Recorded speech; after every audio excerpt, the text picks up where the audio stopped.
that's when you have the deep here the last couple of weeks coming at you from those different directions and playing in stadiums that are not easy to play in, under conditions that are not easy to play under. I would say, again, it's part of the game, but his toughness that he portrays through all those situations and his ability to come back and just, go right back at it with that tenacious attitude and effort, I'll take that every single day. So. Okay, that's not the cut where he says much. That's a lot of. Well, but he was asked why he still thinks he should be the guy, and he's extolling the virtues of his work ethic. Yes. But the reason we're doing this, we played that for some context because this was the follow-up question where there was it was left open-ended by Matt Patricia. Here's the follow-up. Can you pinpoint, though, other than maybe the offensive line or whatever, what's going wrong the last three games as compared to Miami? And sure. No, there's definitely been some things there that I think we've kind of tried to talk to a little bit that we've identified that are issues. It's not really just one thing. It's been a multitude of different things through the course of, these past couple games that have been an issue. I'm going to be real honest with you. I'm not going to give you specific details because there are other people that listen to this stuff, and I don't really want to just go out there. They're watching the tape, let them figure it out for themselves. But hopefully, if there's anything out there that they're taking a look at, that we're getting corrected before we see it again, which will happen. Okay.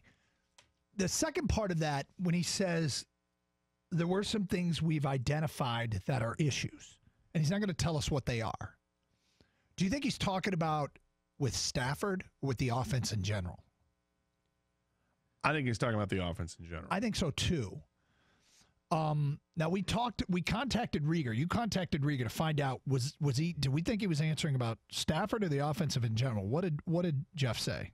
Jeff Rieger said it was his understanding that Matt Patricia was addressing his follow-up on Matt Stafford, so he assumes that that answer to his follow-up question was about Matt Stafford, according to our Jeff Rieger. Okay.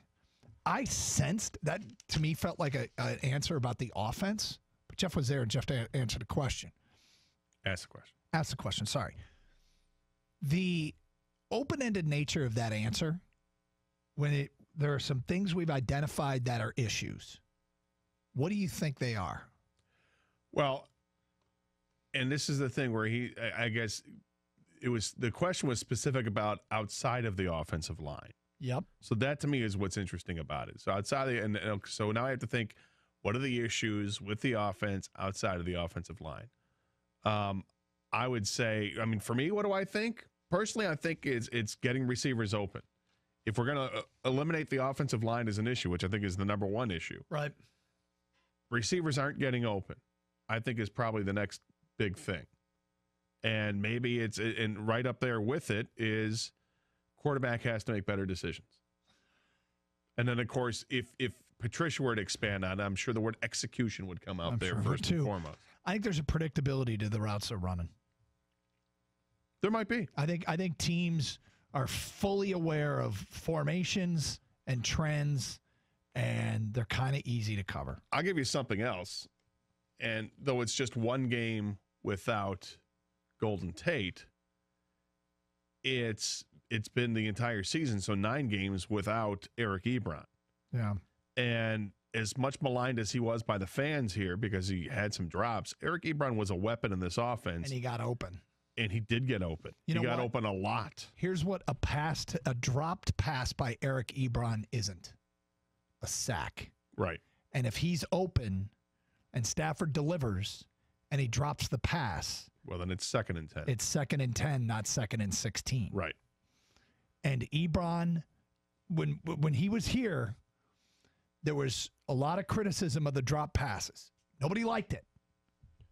And not including us, but I was a defender of Eric Ebron. I was as well.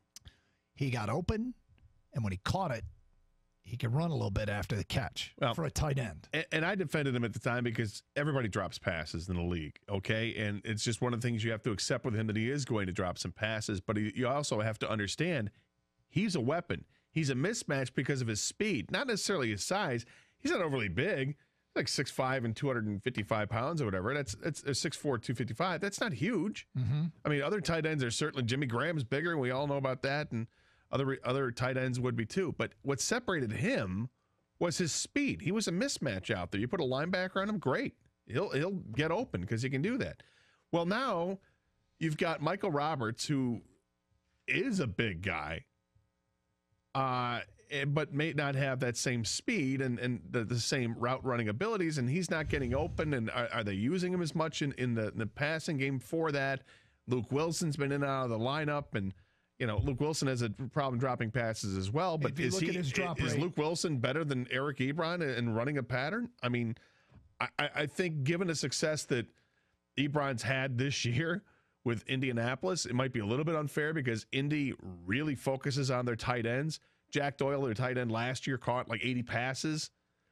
This year, they're using Ebron a lot, and he's got a ton of receptions already, and he already has 10 touchdowns on the season.